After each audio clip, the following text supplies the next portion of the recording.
Psicología objetivista internacional.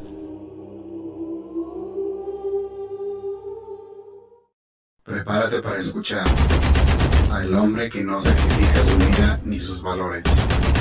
Les habla John Galt, Episodio 1. El discurso de John Galt. Psicología objetivista internacional, en una producción de Ex-Cowboy 2. Disponible ahora en YouTube y Facebook.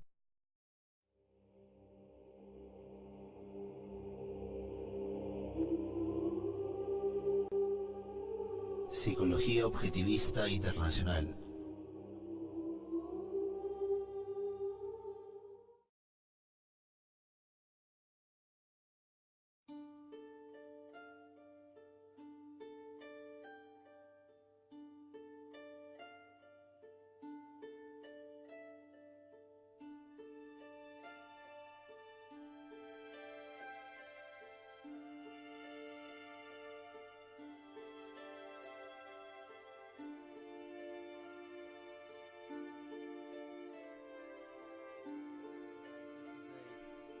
Train collision between a commuter train and a freight train just northwest of Los Angeles near Chatsworth. Listen to Mr. Thompson's report on the world crisis, November 22nd.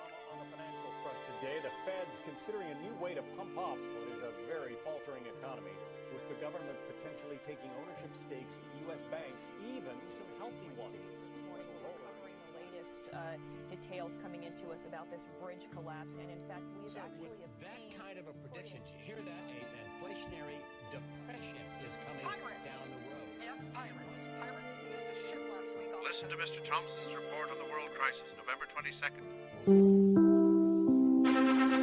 This is an NBC News special report. A presidential address. The President of the United States. Today, as before, the fate of millions across the world depends upon the unity and resolve of the American people. Our country has shed more blood for the freedom of other people than all the other countries in the world combined.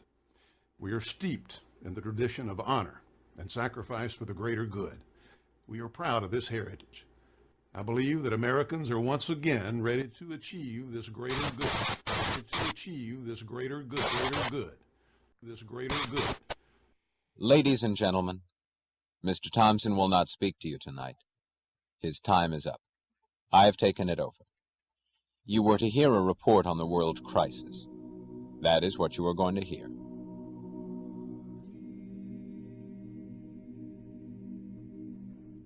For 12 years you have been asking, who is John Galt?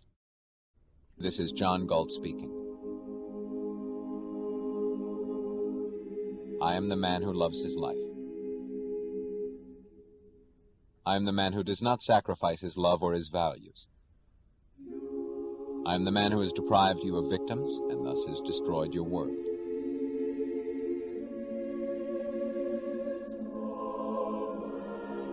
And if you wish to know why you are perishing, you who dread knowledge, I am the man who will now tell you.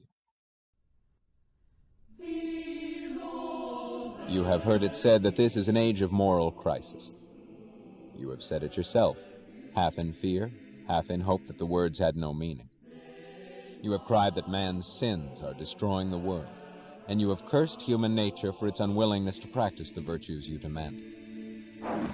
Since virtue to you consists of sacrifice, you have demanded more sacrifices at every successive disaster. In the name of a return to morality, you have sacrificed all those evils which you held as the cause of your plight. You have sacrificed reason to faith. You have sacrificed wealth to need. You have sacrificed self-esteem to self-denial. You have sacrificed happiness to duty. You have destroyed all that which you held to be evil and achieved all that which you held to be good. Why then do you shrink in horror from the sight of the world around you? That world is not the product of your sins. It is the product and the image of your virtues. It is your moral ideal brought into reality in its full and final perfection. You have fought for it. You have dreamed of it. You have wished it. And I am the man who has granted you your wish. Your ideal had an implacable enemy, which your code of morality was designed to destroy. I have withdrawn that enemy. I have taken it out of your way and out of your reach. I have removed the source of all those evils you were sacrificing one by one. I have ended your battle. I have stopped your motor. I have deprived your world of man's mind.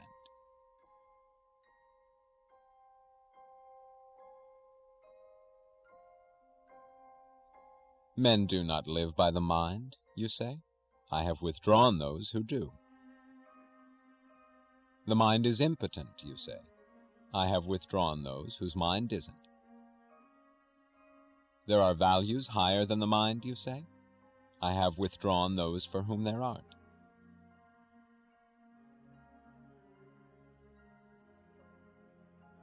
While you were dragging to your sacrificial altars the men of justice, of independence, of reason, of wealth, of self-esteem, I beat you to it.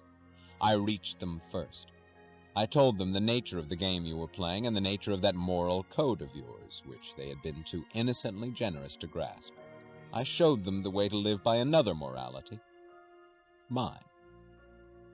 It is mine that they chose to follow. I lift my lamp beside the golden door. All the men who have vanished, the men you hated, yet dreaded to lose, it is I who have taken them away from you.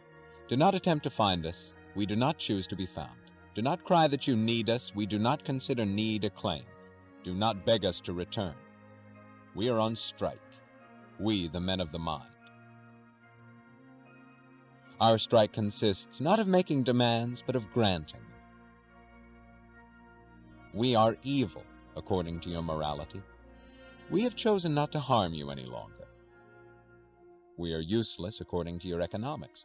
We have chosen not to exploit you any longer. We are dangerous and to be shackled, according to your politics. We have chosen not to endanger you, nor to wear the shackles any longer. We have no demands to present to you. You have nothing to offer us. We do not need you. Are you now crying, no, this was not what you wanted? A mindless world of ruins was not your goal? You did not want us to leave you? You moral cannibals. Through centuries of scourges and disasters, brought about by your code of morality, you have cried that your code had been broken, that the scourges were punishment for breaking it, that men were too weak and too selfish to spill all the blood it required.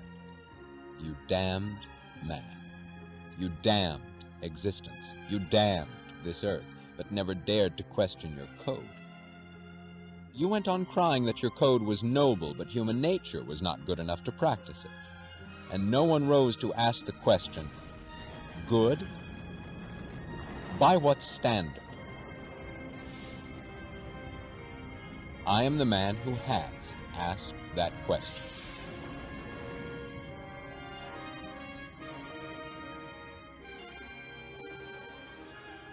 Yes, this is an age of moral crisis. Yes, you are bearing punishment for your evil. But it is not man who is now on trial, and it is not human nature that will take the blame. It is your moral code that's through this time. Your moral code has reached its climax, the blind alley at the end of its course. And if you wish to go on living, what you now need is not to return to morality, but to discover it.